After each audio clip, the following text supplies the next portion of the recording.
Dans un monde où les signes se multiplient et où les cœurs cherchent désespérément la vérité, une question bouleverse aujourd'hui les croyants. Qu'a réellement révélé l'épouse du Mahdi sur son apparition secrète? Et surtout, quel est ce signe majeur qui se produira juste avant que le guide attendu n'entre dans la scène cachée de la fin des temps? Et si vous êtes en Suisse, en France, en Belgique, au Canada ou dans tout autre pays francophone, abonnez-vous à votre chaîne Témoin d'Allah, la seule chaîne qui révèle les secrets spirituels avec authenticité et profondeur. Cela nous aide énormément à continuer cette mission. Entrons maintenant dans ce récit étonnant, la confidence qui a tout bouleversé. Dans les traditions les plus discrètes, celles que l'on ne lit pas dans les livres mais que l'on transmet dans les cercles de maîtres et de chercheurs de vérité, une silhouette revient souvent, celle d'une femme silencieuse, presque effacée, mais dont la présence semble modifier le destin lui-même. C'est l'épouse du Mahdi. Peu de gens sauraient expliquer pourquoi sa parole a autant de poids, car elle n'apparaît jamais comme une héroïne visible. Pourtant, ceux qui l'ont approchée jurent qu'elle possède une clarté intérieure incomparable, un discernement que les siècles n'ont jamais réussi à éteindre. On raconte qu'elle n'élève jamais la voix, qu'elle ne parle que lorsque la vérité exige qu'on la dépose comme une graine dans le cœur de quelqu'un. Et justement, ce qu'elle a révélé un jour a laissé une empreinte profonde dans l'esprit de ceux qui cherchent à comprendre les signes de la fin des temps. Ce n'était pas un discours, ni un long enseignement. C'était une phrase, une seule. Une phrase qui semblait contenir un tremblement du monde entier. Elle aurait confié que l'apparition secrète du Mahdi, ce moment invisible où il entre dans sa mission intérieure, serait précédé d'un événement si puissant, si bouleversant, que beaucoup croiront que tout s'effondre autour d'eux. Non pas à cause d'un cataclysme extérieur seulement, mais parce que l'équilibre spirituel de la Terre elle-même semblerait se renverser. Mais dans ce chaos apparent, disait-elle, se cache en réalité l'aube silencieuse de sa mission. Cette phrase aurait été prononcée dans une atmosphère étrange, presque suspendue. Certains disent qu'elle parlait comme si elle regardait un horizon que personne d'autre ne voyait. Elle ne décrivait pas une vision imaginaire, mais quelque chose de précis, de déjà écrit, de déjà senti. Sa voix n'était pas teintée de peur, mais d'un calme étrange, comme quelqu'un qui a accepté une vérité trop lourde pour être expliquée avec des mots simples.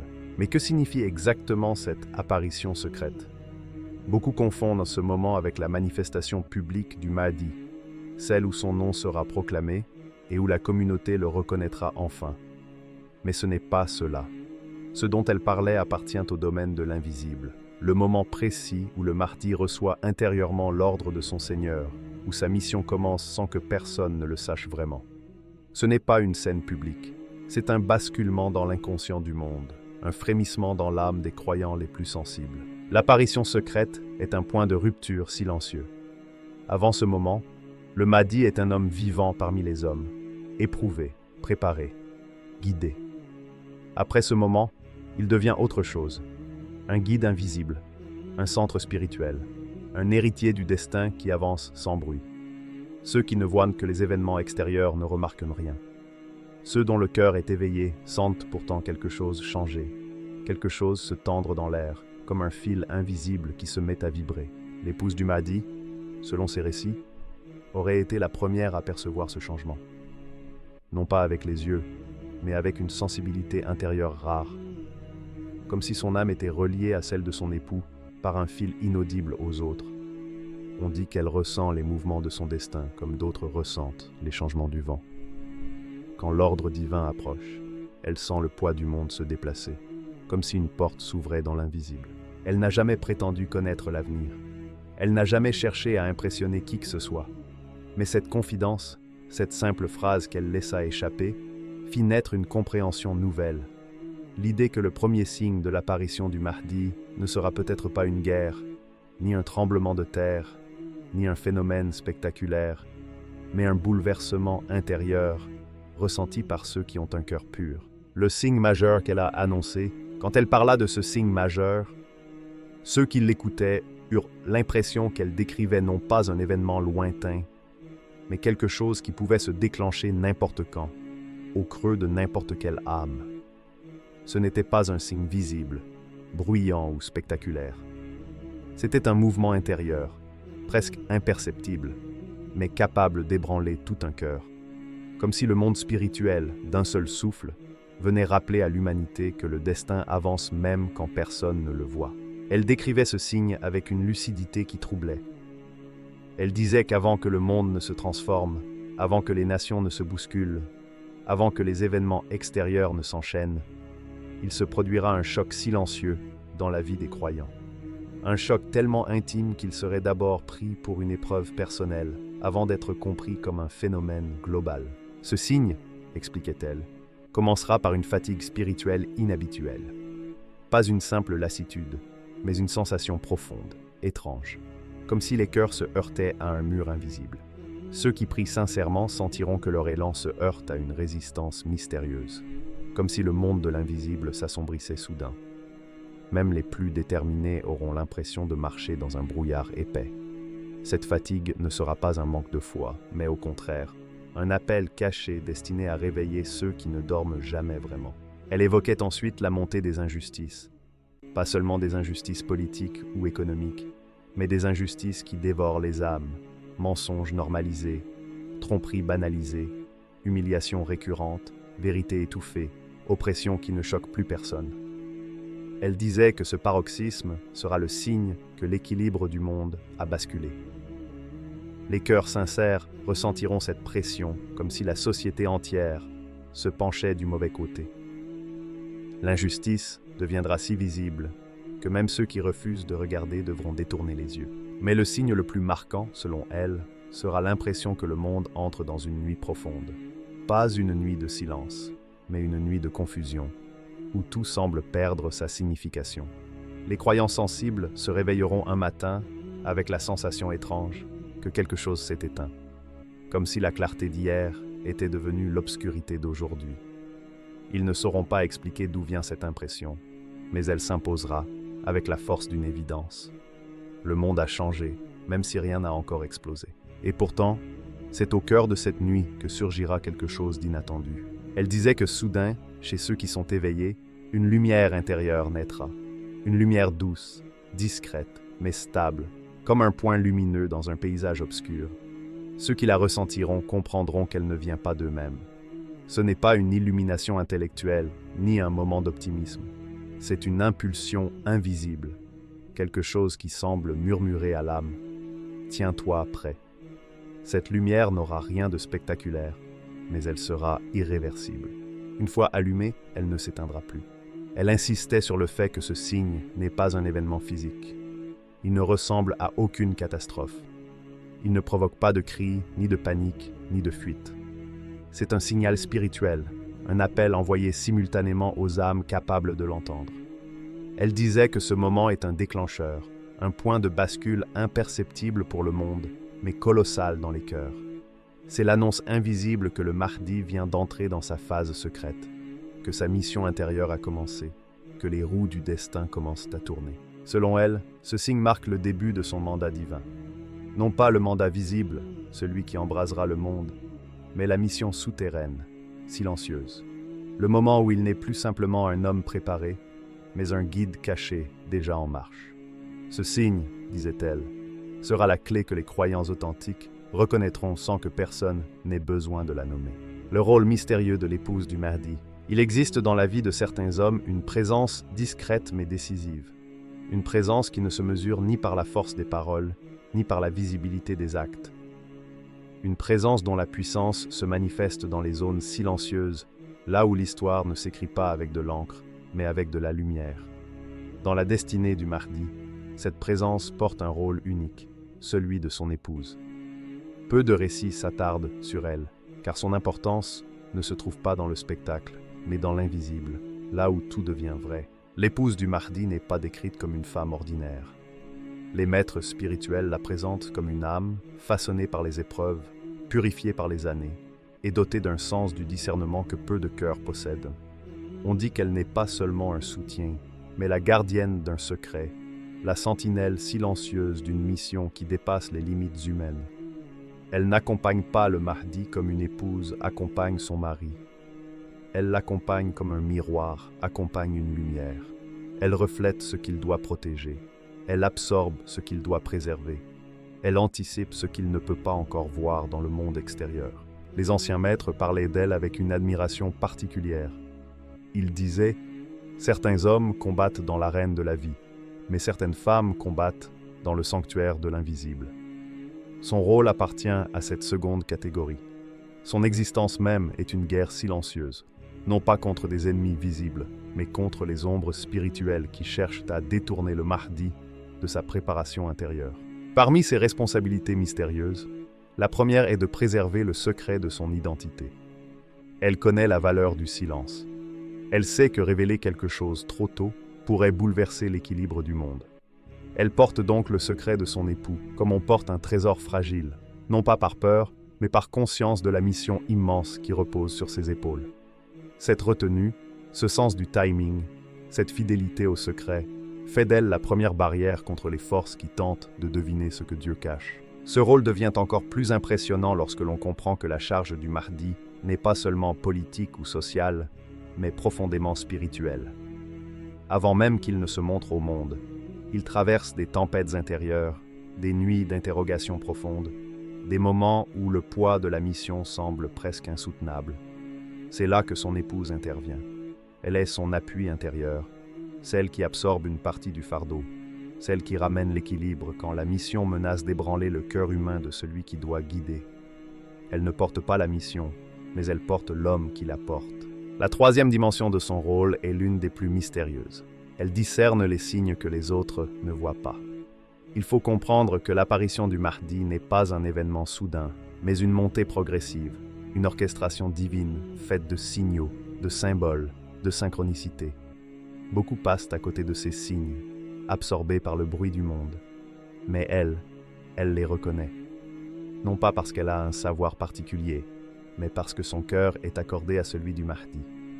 Comme deux instruments harmonisés, ils vibrent aux mêmes résonances. Et c'est précisément cette harmonie qui fait d'elle la première à sentir le changement divin. Il n'y a pas de voix qui lui annonce que le moment approche. Il n'y a pas de vision spectaculaire. Il y a simplement une transformation subtile, un déplacement intérieur, une sorte de souffle nouveau qui traverse son cœur et lui murmure que le destin vient de s'ouvrir. Certains disent même qu'elle perçoit ce moment avant que le Mahdi lui-même en prenne pleinement conscience. Car sa mission ne commence pas dans le monde. Elle commence dans l'invisible, là où elle est déjà à ses côtés. On raconte enfin que lorsque l'ordre divin descend, elle est la seule à reconnaître immédiatement que son époux vient d'entrer dans son apparition secrète. Pas parce qu'on le lui dit, mais parce que son âme est liée à la sienne par une fidélité et une pureté que peu peuvent comprendre. Les émotions qu'elle traverse avant l'apparition secrète, il est facile d'imaginer l'épouse du Mahdi comme une figure parfaitement sereine, presque détachée du monde, marchant dans une paix qui ne vacille jamais. Mais les récits les plus anciens, ceux transmis de maître à disciple, dressent un portrait bien plus humain, bien plus bouleversant. Ils décrivent une femme qui porte une tempête silencieuse, une tempête que personne ne voit, mais que Dieu a choisie pour la modeler, la renforcer et l'amener à son rôle unique. Car contrairement à ce que beaucoup imaginent, elle ne traverse pas l'approche de l'apparition secrète dans une tranquillité absolue. Elle ressent au contraire une agitation profonde, un tiraillement qui la traverse comme un mélange de pressentiment, de responsabilité, de solitude et de confiance sacrée. C'est cette complexité émotionnelle qui fait d'elle une femme d'exception. Les récits rapportent qu'à l'approche du moment où tout bascule, elle ressent d'abord une profonde tristesse. Pas une tristesse ordinaire, mais celle d'une femme qui voit son époux s'éloigner d'une vie simple, d'une existence normale, d'une humanité tranquille, qu'il aurait pu continuer à vivre s'il n'avait pas été choisi pour porter un destin immense. Cette tristesse n'est pas un refus, ni une révolte. C'est l'expression d'un cœur qui sait que rien ne sera jamais plus comme avant. Elle regarde l'homme qu'elle aime, non pas comme un guide futur, mais comme un être humain. Elle voit la fatigue dans ses yeux, les doutes qu'il ne dit pas, la charge qu'il porte déjà avant même que le monde ne la voie. Et elle sait, au fond d'elle, que ce chemin le détachera peu à peu de la vie ordinaire, des gestes simples, des moments spontanés. La mission va le transformer, l'absorber, le dépasser. Cette séparation intérieure commence bien avant les événements visibles, et elle en ressent chaque vibration. Ensuite, vient une crainte sincère, une peur qui n'a rien d'égoïste. Ce n'est pas la peur de perdre son confort, ni la peur de l'avenir. C'est la conscience aiguë des épreuves qui approchent, des bouleversements que le monde devra affronter, des injustices qui culmineront avant d'être renversées. Elle sait que l'apparition du Mahdi ne surgit jamais dans un monde stable. Elle arrive au moment précis où la tension atteint son sommet. Cette lucidité lui pèse, comme une ombre immense qui s'étend au-dessus de l'humanité. Et pourtant, dans ce même cœur agité, apparaît quelque chose de déroutant. Une paix étonnante, une paix que personne ne pourrait comprendre sans connaître la profondeur de sa foi. Cette paix n'efface ni la tristesse, ni la crainte. Elle se superpose à elle, comme une lumière discrète qui persiste même derrière les nuages les plus épais. Elle sait que tout est écrit, que rien ne dévie du plan divin, que chaque douleur porte une sagesse cachée. Ainsi, elle ressent l'ombre de l'épreuve et la lumière de la miséricorde en même temps. Elle traverse une tension intérieure qui ressemble à une ligne de feu. La douleur d'un destin lourd et la beauté d'une mission sacrée. Ce mélange fait d'elle une femme que personne ne peut comparer à une autre. Elle a été préservée, préparée, modelée pour tenir aux côtés du guide de la fin des temps, sans jamais fléchir. Cette dualité la rend unique. Elle ne fuit pas ses émotions, elle les accueille. Elle ne nie pas la réalité, elle l'embrasse. Elle ne se laisse pas submerger par la peur, mais elle ne nie pas son existence. C'est cette maturité spirituelle, cette stabilité étrange entre deux mondes, qui fait d'elle l'appui le plus précieux du Mahdi. Elle sait que lorsque le signe majeur surviendra, ce choc intérieur qui réveillera les croyants, leur vie changera pour toujours. Elle sait que leur intimité, leur tranquillité, leur anonymat seront engloutis par le destin. C'est pourquoi elle aurait voulu transmettre une chose aux croyants, se préparer intérieurement avant que les événements extérieurs ne se déchaînent. Car tout commence dans l'âme, bien avant de surgir dans le monde. Ce que les croyants doivent comprendre de sa révélation, selon ce qui est rapporté dans certains enseignements rares et transmis en secret par les maîtres du chemin intérieur, l'épouse du Mahdi aurait livré un message qui n'est pas destiné aux foules, mais aux cœurs éveillés. Un message qui ne parle pas d'événements géopolitiques ou de signes spectaculaires dans les cieux, mais d'un signe beaucoup plus subtil, presque imperceptible. Un signe qui se ressent avant de se voir. Elle explique que lorsque le signe majeur se manifestera, ce ne seront pas les yeux qui seront alertés en premier, mais les âmes. Elle dit que les croyants véritables, même s'ils ne savent rien des détails, ressentiront soudain un appel intérieur, comme si quelque chose les invitait à revenir vers Allah d'une manière nouvelle, plus urgente. Une intensification de la foi, un désir profond de prier, de se purifier, de s'éloigner des mauvaises habitudes, une lumière dans le cœur que les épreuves extérieures ne pourront ni étouffer ni éteindre. Une sensibilité spirituelle accrue, permettant à ceux qui sont sincères de comprendre que quelque chose d'immense vient de commencer, même si rien d'apparent ne semble encore avoir changé. Elle explique que ce phénomène intérieur n'est pas une imagination, ni un simple élan émotionnel. C'est un mouvement divin, une miséricorde spéciale qu'Allah place dans les cœurs lorsqu'un grand événement spirituel se prépare. C'est pourquoi elle rappelle que le plus grand signe n'est pas visible, mais ressenti. Elle dit que lorsque son époux sera entré dans son ère secrète, les croyants préparés seront les premiers à percevoir cette transformation invisible. Non pas parce qu'ils sont savants, mais parce que leurs cœurs auront été purifiés. Et c'est là que son conseil devient clair, lumineux, presque urgent. Préparez-vous intérieurement avant que les événements extérieurs ne se déclenchent. Elle invite les croyants à purifier leurs intentions, renforcer leur lien avec Allah à travers la prière, demander sincèrement pardon pour les péchés cachés, multiplier les actes discrets, ceux qu'Allah seul voit. Car lorsque le moment arrivera, ce ne seront ni les réseaux sociaux, ni les prédictions, ni les analyses qui guideront les croyants, mais la lumière intérieure qu'Allah placera en eux. Elle affirme que ce n'est pas un message de peur, ni un avertissement catastrophiste. C'est un appel, doux mais ferme, à la préparation spirituelle. Parce que la vérité ne sera reconnue que par ceux dont le cœur n'aura pas été aveuglé. Et parce que la lumière du Mahdi, avant d'être visible sur terre, commence toujours par se lever dans les âmes. Frères et sœurs, après tout ce que nous avons découvert, une vérité se dégage comme une lumière à travers le voile du temps. L'épouse du Mahdi n'est pas seulement témoin du destin, elle en est le premier miroir. Elle ressent avant les autres, elle comprend avant les autres. Et surtout, elle annonce avant les autres ce que les croyants doivent préparer dans leur cœur. Le signe majeur qu'elle révèle n'est pas un tremblement de terre, ni un événement politique, ni une catastrophe visible. Non, c'est un signe intérieur, une transformation silencieuse que seuls les cœurs purifiés pourront percevoir.